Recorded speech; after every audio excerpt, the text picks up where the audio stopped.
let's move on to the next part of the session of the module 1. In this session, let us discuss about the linear measurements. That means it is the primary and preliminary aim of the surveying. As I already mentioned that one of the primary aim of the surveying is measurement of horizontal distances and vertical distances. That means linear measurements.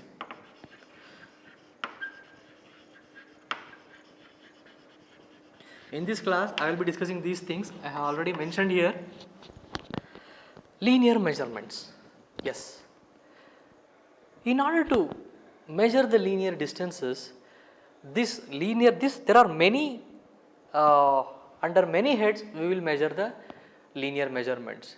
So, in such cases, we have 3 heads, that is direct measurements, that's what I mentioned here. So based on the, you should remember this, based on the degree of precision required, these heads are chosen. So direct measurements and measurement by optical means. So if I use any optical instruments in order to measure the linear distances, optical means, then it is said to be a linear measurement done by using optical means. And finally, electromagnetic methods. So if I use any radio waves or any waves, and if I use receptors and signals in order to measure the distance between any points, then it is said to be electromagnetic. Then the methods used are electromagnetic methods.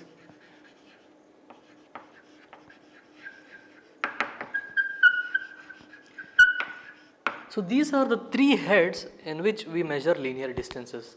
So based on the precision required, the degree of precision required, we will choose the methods.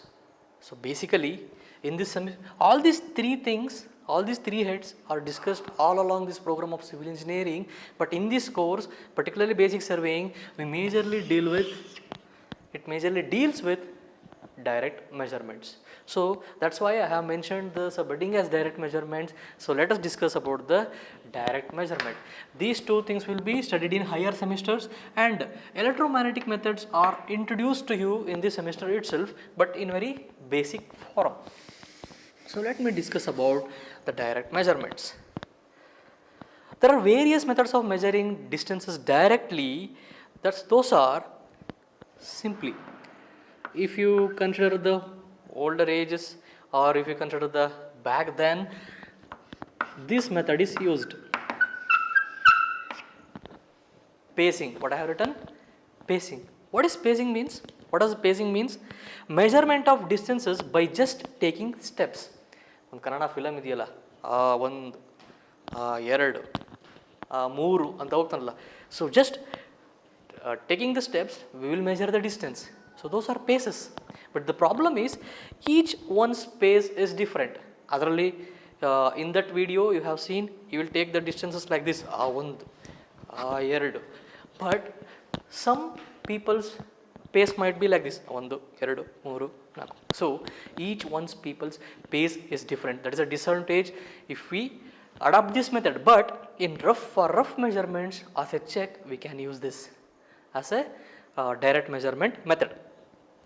And it will be suited, it suits only on level surfaces, but in rough surfaces and in sloping terrain, it's not suitable. Yes, this is regarding pacing. The next method is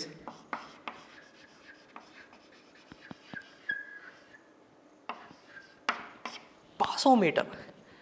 Passometer, it is somewhat similar to pacing, related to pacing, but the thing is, it is an instrument shaped like watch. It could be kept in the pocket or it could be tied to one of the leg, so that it automatically records the paces which we take. So it reduces the monotony and strain of a person in order to record the pacing. So if I take, I might forgot the pace which I have taken, but if I have the instrument like that, it could automatically take the number of paces. So then the strain of the surveyor will be reduced. It is just like an instrument, it's an instrument just like a watch. But the thing is, it only registers the number of paces taken. After that, the number of paces will be multiplied with the average pace length. So my average pace length might be this much. So this should be multiplied with the number of paces taken or registered in this watch. Then the total distance traveled by me or traversed by me can be calculated. Yes, this is regarding passometer. Then we have pedometer. I think yes, it is pedometer. It is similar to passometer, but the thing is, another advantage add-on is it will directly measure distance itself along with the registering of the paces, number of paces. It will multiplies itself with the average pace length, and it will give the horizontal distance traveled. Yes, this is regarding pedometer, and we all know this speedometer. What does speedometer? How speedometer works? We know how speedometer works, but how exactly it could be used for measuring distances if we maintain a constant speed or uniform speed. So the time taken to reach from this point to that point where from where the distance has to be measured. So the velocity or speed multiplied with time will give you the distance traveled. This is only acceptable only if constant speed is maintained. So this is how we can use the speedometer in order to measure the linear distances, and it comes under direct measurements. Finally, the most important thing, and it is basis for all surveying aspects which we discuss, that is chaining. So what is chaining means? So chaining is a term used to denote measuring distance either by using chain or tape, isn't it? Either you could measure the distance using chain or tape, whatever you use, the distance measured using this chain and tape is termed as chaining. It's a term. Chaining is a term, yes. And it is most accurate compared to these things. Okay. Chaining is a term used to denote the measurements done either by using tapes or chains, and it is most accurate one when compared to these things. Yes, chaining is a basis for every surveying aspects which we come across right now and in further classes. Yeah, but this aspect itself is a big subtopic for us. In this, we should know what are the instruments that we will use in chain surveying. What are the instruments that will come under chaining? As I said, it might be either chain or maybe tape. So the things are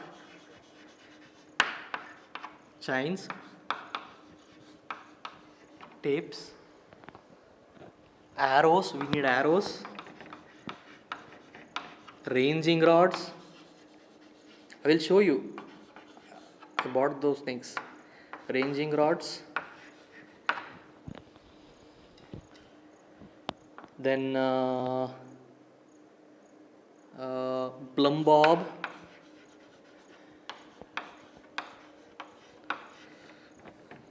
so likewise we have many instruments will be used in chaining, while chaining. For this passometer itself is an instrument, pedometer itself is an instrument, speedometer itself is an instrument, but for chaining a term itself comprises these things. So it is a very big concept and it is a big aspect, so I mentioned here. So we came to know what exactly direct measurement means. Direct measurement is one of the subheading, not a subheading, it is a division head in linear measurements. And based on it is very less precise when compared to the optical means and electromagnetic methods used, but we often use the direct methods only. And chaining, here we are now. So chaining, we use chains, tapes, arrows and ranging rods, and other thing is plumb bob and many other instruments which you will be exposed when you come to the laboratories. So let me show some instruments I have bought here. Let me discuss about that. So this is a chain, you can see it is a bag of chain links comprise, it will make as a chain. This is a metric chain actually. I will describe what exactly metric chain is, and there are many types of chains, but this is how the chain is. This is what the chain we use in our college and in our laboratories. This is a metric chain. Yes, and this is a tape, Lenin tape, 30-meter Lenin tape. I will show you, I will explain you about this. And this is tailoring tape. For shorter distance measurement we can use this, and this is an arrow in order to peg the distance in order to establish the points, and this thing is the ranging rod, and I will explain about this also. So let me describe one by one. If I take chains into account, yeah, there are different types of chains. After commencement of metric system in India, we adopted metric chains. We have metric chains in use. So this is a metric chains. Metric chains available in lengths such as 5, 10, 20 to 30 meters length. These are the available lengths of the metric chains. The thing is, it is made up of links, and in this metric chain, this is a metric chain I am showing here, and this is 20 meter in length. It comprises of 100 links like this. That means if the chain length is 20 meter and the link is the number of links are 100, then each link length will be 20 centimeter. You should remember this. Okay, the fraction which I am showing here, the length of this is 20 centimeter, and remember the first link length will comprise the handlebar. The 20 centimeter of this fraction will comprise the handlebar along with the link. And another thing is, we have in each link to be joined, we have 3 circular rings. In this, we should consider the central link in order to measure the distances. That means the link length which I have mentioned, that is 20 centimeter, it is measured from the center of this ring here which I am showing and to the center of this ring. The distance from the distance between these two central rings is 20 centimeter. This makes, along with 100 links, it will make 20 centimeter. Okay. Yes, and in order to make easy, in order to read the fractions easily, usually for every link, for every meter, we will be provided with a brass rings, and as I mentioned 20 centimeter, I think 5 links will make 1 meter, right? So 5 links will make 1 meter. Let me see, 1, 2, 3, 4, 5. So I have come across 5 links, each of 20 centimeter, 1 link, 2 link, 3, 4, 5. As I said, in order to enable us to read the fractions, the 5th link, after the 5th link, a brass ring is given here. See here. So it will make us to read easily, so that I have crossed 1 meter, I have measured 1 meter. This is regarding 20 meter chain and 30 meter chain. In 20 meter chain and 30 meter chain, this is the case where for every 1 meter the brass rings will be given, and for every 5 meters talis are given. Oh, my tali is missing. No, not my tali. The chain's tali is missing, and it's very, so see. So this is the tali. This is for every 5 meter it will be displayed. So this it enables us to read the fractions easily. But for 5 and 10 meter chains, for every 1 meter, we will be having talis of different shapes. The in notes it will be mentioned, please go through that. You should remember in 5 to 10 meter chain, 5 and 10 meter chains, talis are given for every meters. But in 20 and 30 meter chain, talis are given for every 5 meters, but brass rings are given for every 1 meter as I shown. And each link length is 20 centimeter, but the link length is measured from central rings, that you should remember. So this is regarding metric chains. Likewise, we have different chains like Guntur chains or surveyor chains. Let me list out that. Now I'm discussing about chains, right? So let me erase these things and let me take chains itself as a topic.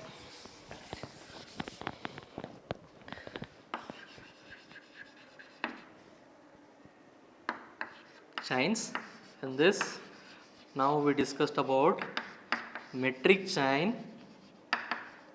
Metric chain. In this, we come to know that it will be available in 5, 10, 20 and 30 meter lengths.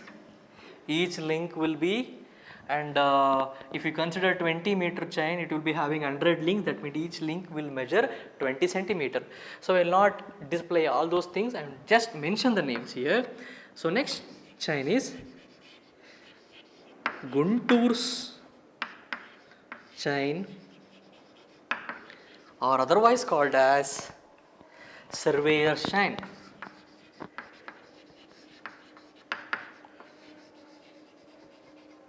So this chain is of 66 feet long. It is available in 60 feet long lengths, and each link, it comprises of 100. It comprises of 100 links. This is enough. So why these chains are classified is based on the usage, and you will get to know in the next point. You will get to know the next chain is engineer's chain. So based on the application, these chains are classified. That's it. So it is available of lengths that is 100 feet long. It will be 100 feet long. And it comprises of 100 links.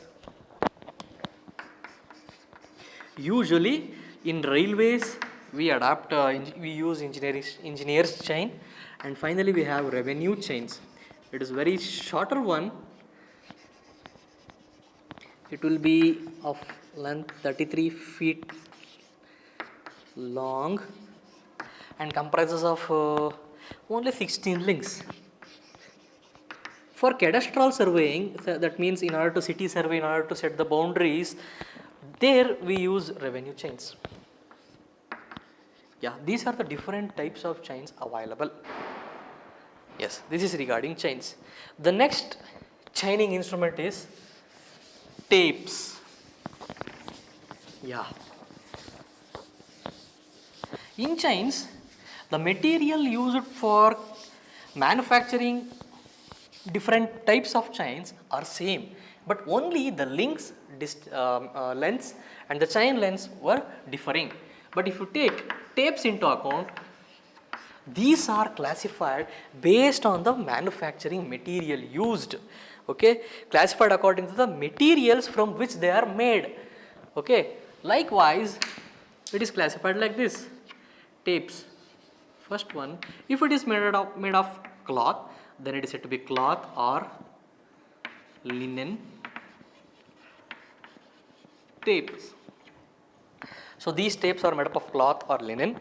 So this is one kind of linen. I can show you. This is a linen tape, that is 30 meter tape. It is available in different lengths, 5 meters, 5, 10, like as same as that of chains. In tapes also it is available. So this is regarding cloths and linen tape. But the problem is in cloth tapes, it will get easily affected by the moisture, and it likely to get twisted. You can see here, it is easily twisted and entangled. See, it is easily get affected by moisture, and it is easily get affected. It easily get twisted and entangled. So this is the problem over here, and it is not so strong. It could be torn off easily if I try. It is not so strong. That is the disadvantage of this cloth or linen tape.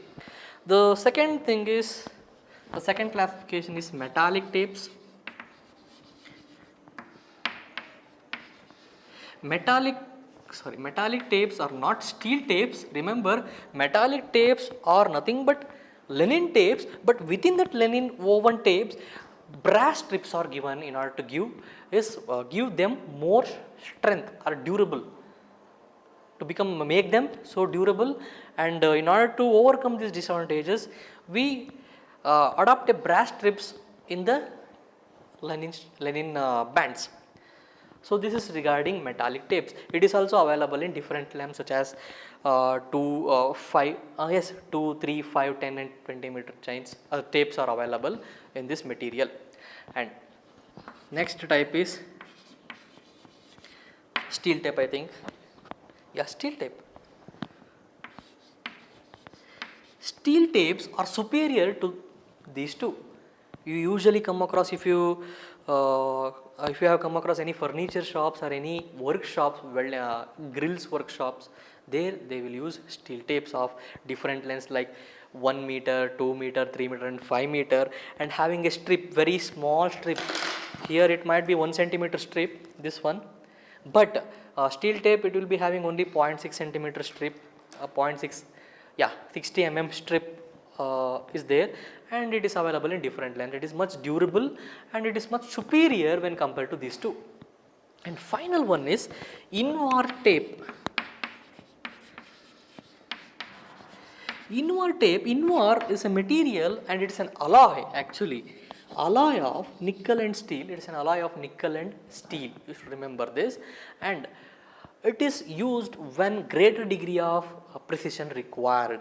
Okay, as because it has very low coefficient of thermal expansion, as because the alloy which we use has very low coefficient of thermal expansion, it is used when high precision of degree of precision is required. There we will use Invar tape. This is regarding different types of tapes. And I have mentioned that we have arrows. We will use arrows in order to peg and in order to establish different points on fields. This is an arrow. Usually arrow length will be 40 centimeter or 20 centimeter. It is based on its use, and it is made up of 4 mm steel wire, and this ring is of 5 centimeter diameter, I think so. No, it is very smaller one, but this is the arrow which we use. And ranging rod, as I already mentioned, this is majorly used in surveying. Yeah, this is what the target points are located using the ranging rod. It is usually available in 2 meters and 3 meters. Okay, this is 2 meter ranging rod where the bottom is shorted like this in order to penetrate into the earth, and it is mentioned with the strips in order to distinguish. Either it might be black or white, or it might be red white, and you should observe that the distance of this is symmetric, and this is 20 centimeter. This length of strip length is 20 centimeter, which could be roughly used sometimes in order to measure the distance. So in order to measure that board length, I can use this. So how many strips are there here? 1, 2, 3, 4, 5, 6, 7, 8, 9, 10. So 10, and again another one strip is required to complete the board, so that how many? 1, 2, 3, 4, 5, 6, 7, 8, 9, 10. That means it is 2 meter ranging rod. As I said, each strip will measure 20 centimeter, and 11 strips took in order to complete this board length.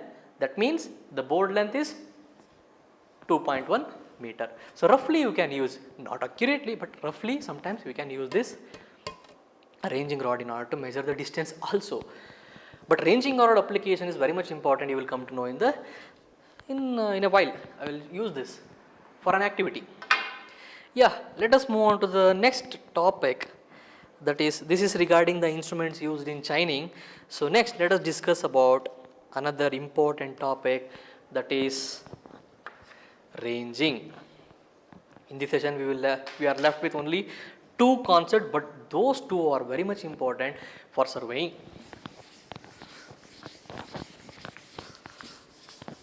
Yeah.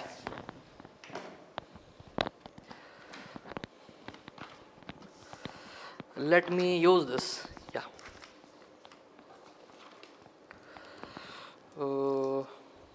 Let me use this tape.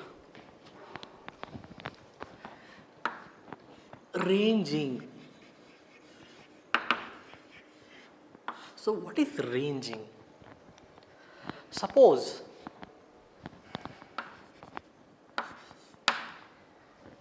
a point on the field, any point on the field and another point B.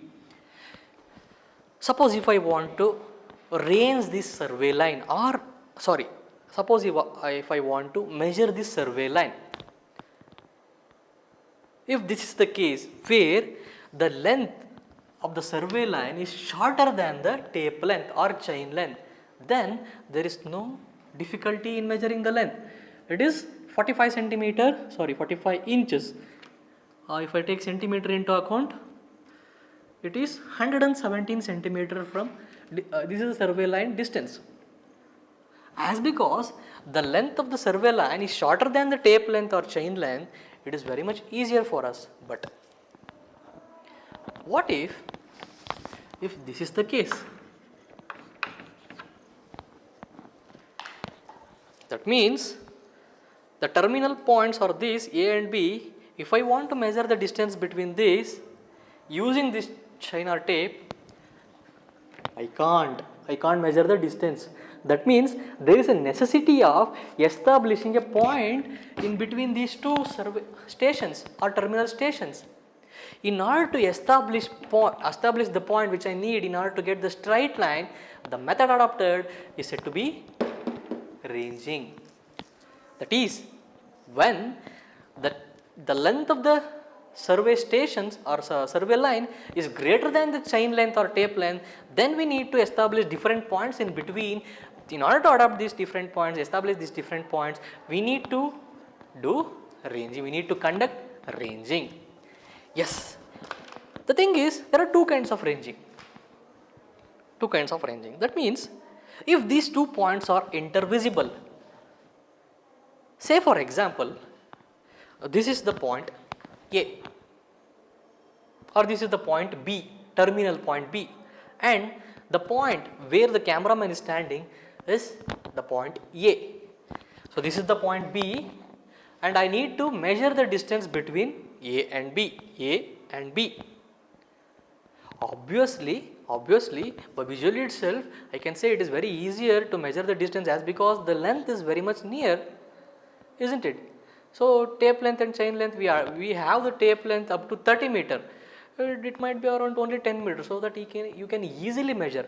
Imagine that the cameraman is standing far away than the tape length or the chain length. In such cases, what we should do? But the first thing is, we both are intervisible. These both 2 points are intervisible. In such cases, we will adopt direct ranging. Okay, that means if this is camera that is you students, and this is me near board, this is the B point. On the ground I am transferring here, that's it. So I need to measure the distance. But I said, imagine the length which in between these points are too far that it is not measured in a single chain stretch. In such cases, we should range. We should establish the intermediate point somewhere here in order to measure the distance using the tape length which we have. In order to do that, we will adopt surveying methods. For that ranging method, for that what we do is, we will first establish ranging rod at B point. We will establish ranging rod at B point. What I do is, I am having only one ranging rod. For that purpose, visually imagine this is ranging rod.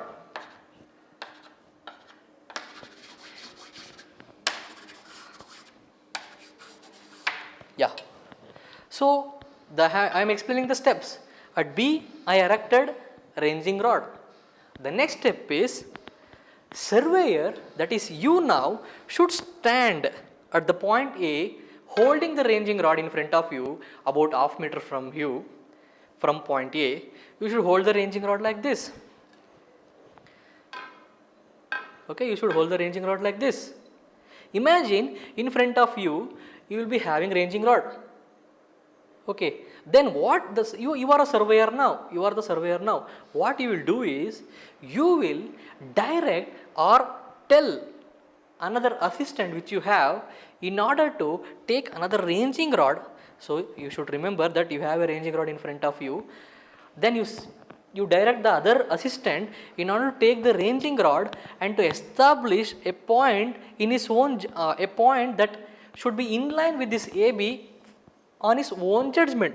So I am the assistant now, you are guiding me or directing me in order to establish a point in such a way that it should be in line with A and B. A and B. You are the surveyor, you are directing me. I am the assistant. I am establishing the point over here. By my own judgment, I established. But I have not established accurately. In order to do this, you will direct, surveyor will direct me to move in transverse direction in such a way that this point which I established is in line with B, and A. You should guide me. So am I right? Am I in line? Am I in line? Oh, now I am in line. So now I established the point.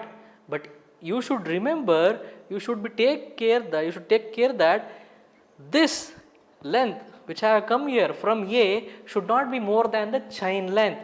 It should be single chain length, or it could be lesser also, but you should not increase this distance which I have travelled from A to here. It should not be more than the chain length. So for one chain length I have moved and I established the point, and you as a surveyor guided me as I am assistant, and I established the point in between A and B, and this is where the point is. I think it is in line. Another ranging rod is not visible, right? It is in line. Now I established the point. So I will peg the ranging rod. Now another person can easily, or myself can peg the ranging rod here, and I can measure the distance easily by having the using the chain length which we have or available. So this is how the direct ranging is. What I did is, I established another point P somewhere here, not more than the chain length distance, and now I can easily measure the distance using the tape length which I have. Yes, as I said, it could be more than the tape length, it could be one chain length or tape length, or it could be lesser than. Now I can easily measure as a reference, keeping P as a reference, and now I can easily measure. Usually it should be somewhere one chain length point. Where it ends? Yeah, here. So this point, the point which I established here, this is the point P, isn't it? But now, as we are so nearer to each other, you can easily speak to me. Come this side, come right, come to the left, peg the rod. You can say easily. But in the work field, it is very difficult to speak.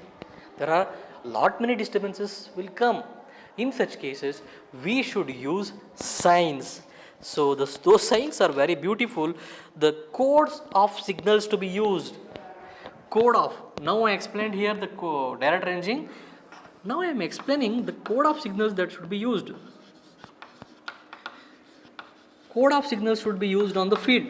So what are the code of signals?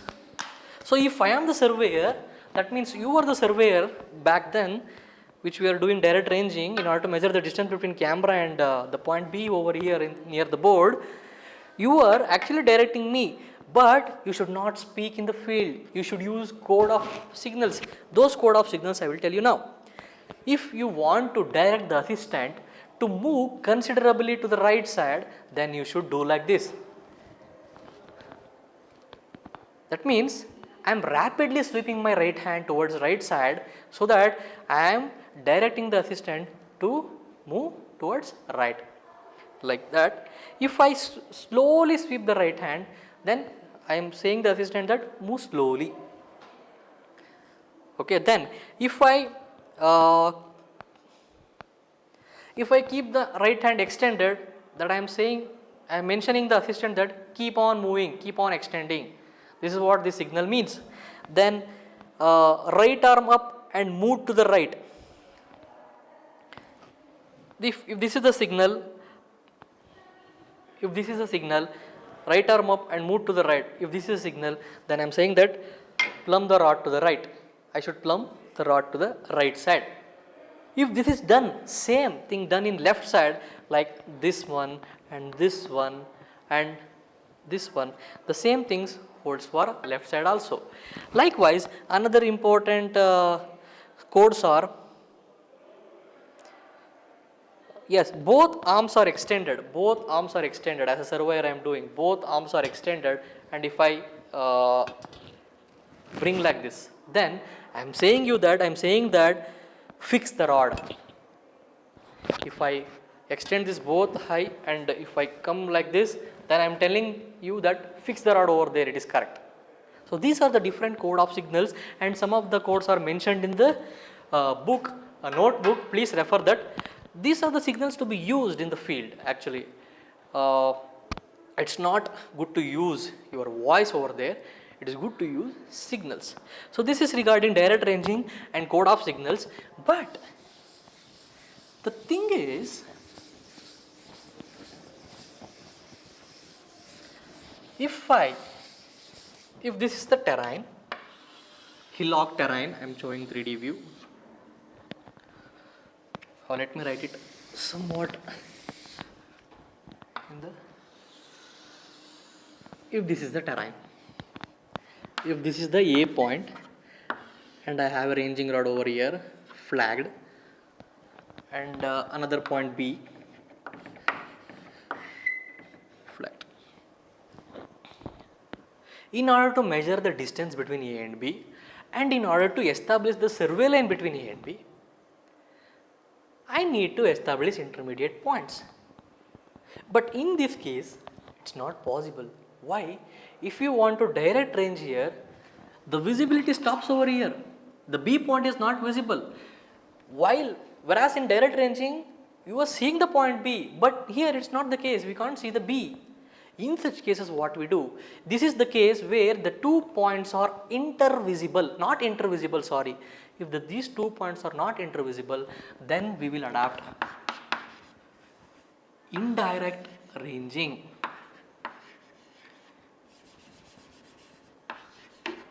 Indirect ranging. Okay. In indirect ranging, what we do is, this is the terrain 3D view.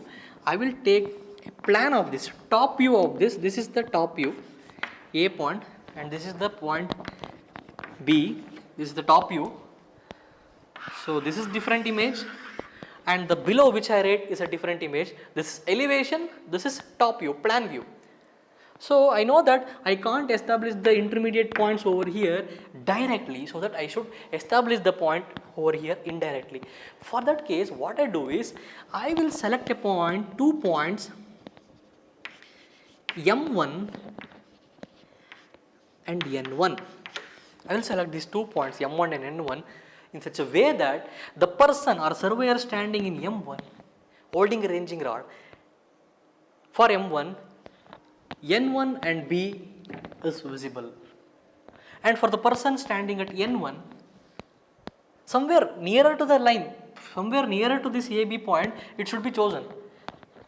This should be chosen in such a way that person in M1 is be able to see N1 and B, and person in N1 is able to see M1 and A. The next procedure starts like this. The person at N1 will direct M1 in order to make a straight line, that is this one.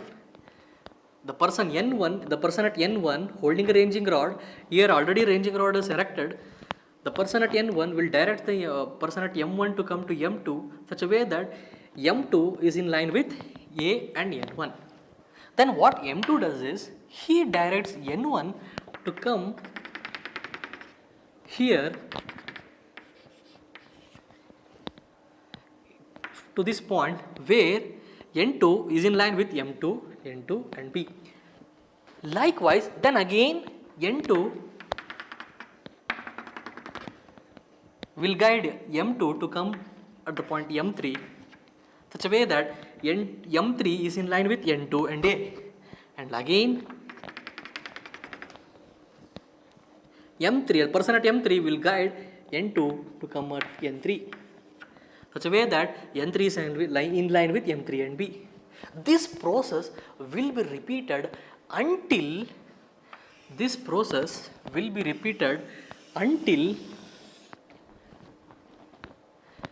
this M and N point are established. This M and N point are established. Yeah. These points are established in such a way that the person at M finds that the person at N is in line with M, N and B. That is, the person at M will find N in line with M and B. At the same time, the person at N finds that the person at M in line with N and A. So now, if you imagine in 3D or in elevation, this is how the ranging rod established. Now, these 2 points we established using indirect methods by selecting 2 points somewhere nearer, far away from this survey line. So now these 2 points are established. Now these are visible from here. So now intermediately, if it is too far, then from direct ranging itself I can establish another points. By doing direct ranging, as these 2 points are visible, by direct ranging itself I can establish another points as required based on the chain lengths and tape lengths which we are with. Yeah, this is how indirect ranging is done. Yes, this is regarding ranging. Yes, this is enough. The final concept, let us move on to that. That is the last thing. Errors due to incorrect chain length. What does it mean? Errors due to incorrect chain length. I know this is 1.5 meter tape. Yeah, it is mentioned here that it is designated that the true length of the tape is 1.5 meter. As you can see, it is 150 centimeter. If it is visible, it is okay. Then it's believe me, it is 1.5 meter. It is designated and it is true. Its true length is 1.5 meter. But due to some defects and due to some effects, this length might be more. Okay, due to some temperature effects or due to some any additional factors, this measure true length may be disturbed or changed. It might be too large from the designated length or it might be too short from the designated length. In such cases, suppose I am telling, let me take this as an example so that you will come to know what exactly I am mentioning. So I have the tape in my hand, it is 1.5 meter. Okay, 1.5 meter as designated. The designated length of this tape is 1.5 meter, designated length.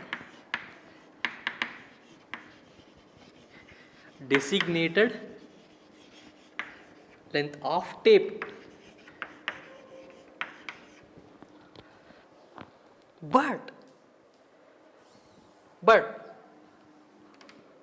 But somehow we came to know that it is too large.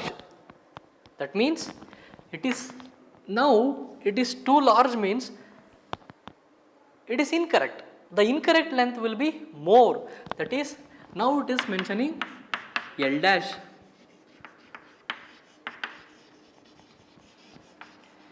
Incorrect length. If it is too large, there are two cases, if it is too short or if it is too large. If it is too large, that means the readings between these measurements will be enlarged, right? If it is deviating from the designated length, if it is too large means the distance between the measurements due to some factor it is enlarged. That means whatever the distance which we are measuring is lesser. If this is 1 meter in length, if it is too large, this tape is too large and it is incorrect, in such cases it will be measured 0.9 meter or lesser, as because the measurement these designations will be enlarged. Okay, but if it is too short, it is shrunken. In such cases it will measure more than the true length of the line. It will measure around more than that, 1.1 meter, it might measure like this. If it is too short, that means if the 1 centimeter will measure this much. If it is too large, it may measure this much. What I am saying is, if this is 1 meter, this is true length in the tape, within the tape. Markings, I am telling about the designation, markings. If it is too large, the 1 centimeter will look like this. Then whatever the measurements done using this tape will be measured lesser. If I use the tape which is shorter than this, that means if this is the case, if this is the 1 centimeter measured in the tape, is used in the tape, then whatever the measurements you done will be measured higher. That's what my intention is. In such cases, corrections to be given in order to know the true length of this line. In such cases, corrections to be given in order to know the true length of this AB survey line. For such cases, we have formulas for that. Let us know that. We have different formulas for that. Corrections to measured length. Corrections to measured length. We will measure length, right? Measured length. So if this is the L is the designated length of the tape and L dash is the incorrect length of the tape, then the AB line or anywhere in the field, the true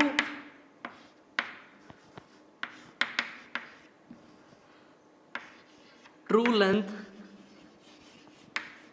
is somewhat different from the measured length. If the incorrect sign is used, that is L dash. That means if I have used the designated length tape, I would have measured true length of the line. If I use incorrect length of the tape, then I will be measuring some L dash length, that is measured length. Having these things in mind, if I use incorrect length of tape, and that means I have measured the incorrect length, that is L dash. If that is the case, if I need true length, this is the formula we have.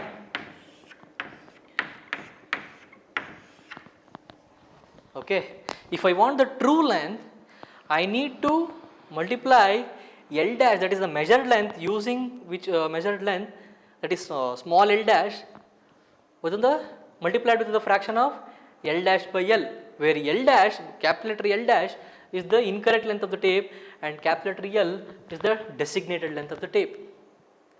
So remember this.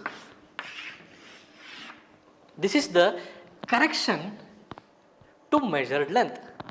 When incorrect length of tape or chain is used, remember it might be tape or chain. Usually take it as chain. Okay? As I use tape, I express it as tape, but in textbook it is mentioned as chain, and it is for chains itself. Usually incorrect length will occur only in chains, I think so.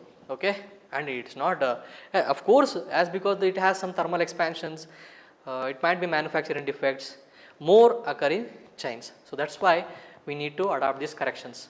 So if I want the corrections for measured area, anyhow we will In survey we will measure areas, right? So for that also we should give corrections. So for that, what is the formula? Very simple. Correction for measured area. In such cases, this is the formula we have.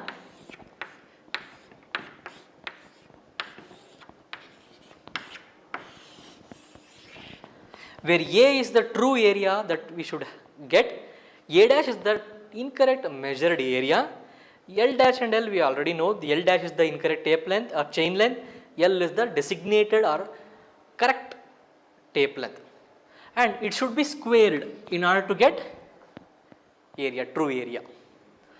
And another thing is we also measure volume. So what is the correction for the volume? For volume, very simple. This is what we should do. In order to get true volume, we need to do this. We need to cube this, that's it. This is the incorrect volume V dash, and L dash by L should be cube. So this is regarding the corrections to be given when the incorrect chain is used to measure the length, area and volume. So let me end this session for this. In next session, I will be solving problem regarding this, and I will be discussing about the various corrections to be given and what are the errors occur while chain surveying. In next session, we will discuss about the errors in chain surveying and errors in chain surveying and or tapes, or simply I can say errors in chaining, and what are the corrections to be given for this in order to get true value. Let's meet in the next session. Let's end this session. Take care. Bye.